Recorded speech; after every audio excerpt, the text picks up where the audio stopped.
দেখো হাতে তোমরা দুটো হচ্ছে কি আছে, অনেকে হয়তো জানো না এই ফল দুটা চালতা। এই চালতারই আজকে টক মিষ্টি আচার বা চাটনি বলো সেটাই করে দেখাবো। তো চালতাগুলোকে কিভাবে কাটছি দেখে নাও। লম্বা লম্বা করে ফালি করে কাটতে হবে, একটু কিন্তু ভীষণ পিছল পিছল বিজলা বিজলা হয় সেটা। এটা দেখো ফেলে দিতে হবে বিচিটা, আর খুব সাবধানে কাটতে হবে, স্কিনটা কেটে নিতে হবে। আর লম্বা লম্বা করে তুমি যেরকম সাইজে করতে পারো, কিন্তু আমি লম্বা লম্বা করে কাটছি। সবাইকে ওয়েলকাম, সুস্বাগতম বন্ধুরা। প্লিজ তোমরা দেখো কিভাবে আমি চালতার চাটনি বা আচার একই টাইপেরই হয়, একটু ডিফারেন্স হয়। তো দেখো চালতাগুলোকে কেটে নিচ্ছি। দেখো কেটে কতটুকু অল্প একটু বেরোলো। চলো চালটাকে সেদ্ধ বসিয়ে দিলাম, একটু লবণ আর হলুদ দিয়ে, এতে কষ থাকে তো সেদ্ধ করলে চাটনিটা ভালো হয়। চলো বন্ধুরা,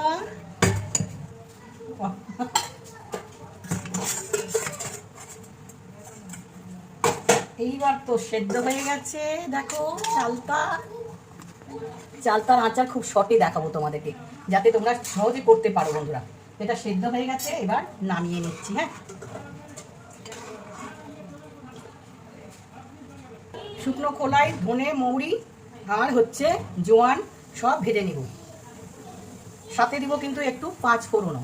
সব এটাকে ভেজে নেব, এটাকে হালকা করে রোস্ট করে ভেজে নিচ্ছি। চলো মশলাটা দেখো, এদিকে কড়াই বসানো বহিটে, আর এইগুলোকে সব থেঁচে নিব, এই চালতাগুলোকে থেঁচে নিব।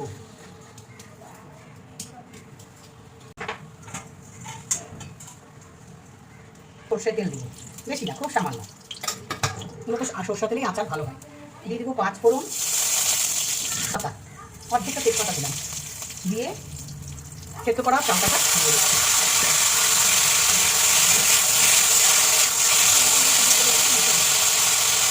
লবণ দিয়ে দিলাম, হলুদ দিয়ে দিব,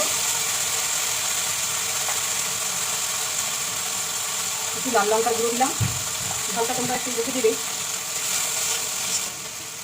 এবার দুধটা দিলাম, দুধটা দিয়ে আবার কিন্তু আমি নাড়তে থাকবো।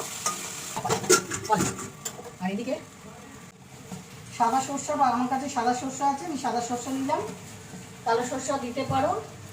আর এই দেখো ভিনিগার দিয়ে কিন্তু বাটবো, তাহলে অনেক দিন তুমি রাখতেও পারবে, চাটনি বলো আচার বলো, সেটাকে অনেক দিন রাখতে পারবে। সেই জন্য এটাকে বেটে নেব।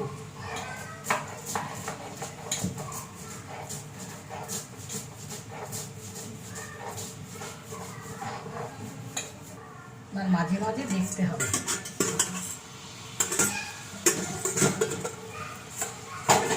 দেখো দুধটা গলে গেছে,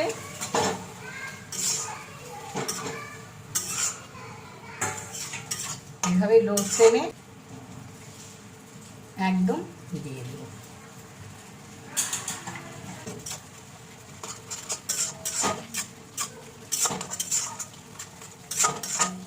মশলাটা ভাজলাম যে সেটাকে দিয়ে দিচ্ছি।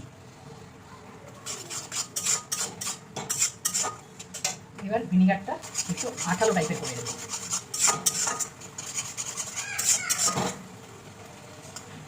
না আবার আগে একটু ভিনিগার দেবো, অনেকদিন থাকবে ভালো। তো আমার হয়ে গেল টক মিষ্টি চালতার আচার বলো আর চাটনি বলো। এইভাবে তোমরা করো কিনা, কে কোথা থেকে দেখছো অবশ্যই কমেন্টে জানো। খুব সুন্দর আমার রেডি, দেখো আঠালো কাপ হয়ে এসছে। এবার নামিয়ে নেবো। চলো এবার চলে এলাম। চালতার টক মিষ্টি ঝাল আচার চাটনি, ভাত দিয়ে খাও, রুটি দিয়ে খাও, পরোটা দিয়ে খাও, যার খাও। আর এই শিশির মধ্যে ঠান্ডা হলে এই শিশির মধ্যে স্টোর করে রাখবে। তো কেমন লাগলো আজকে ভিডিও সবাই কমেন্ট করে বলবে, লাইক শেয়ার সাবস্ক্রাইব করে নেবে। বাই।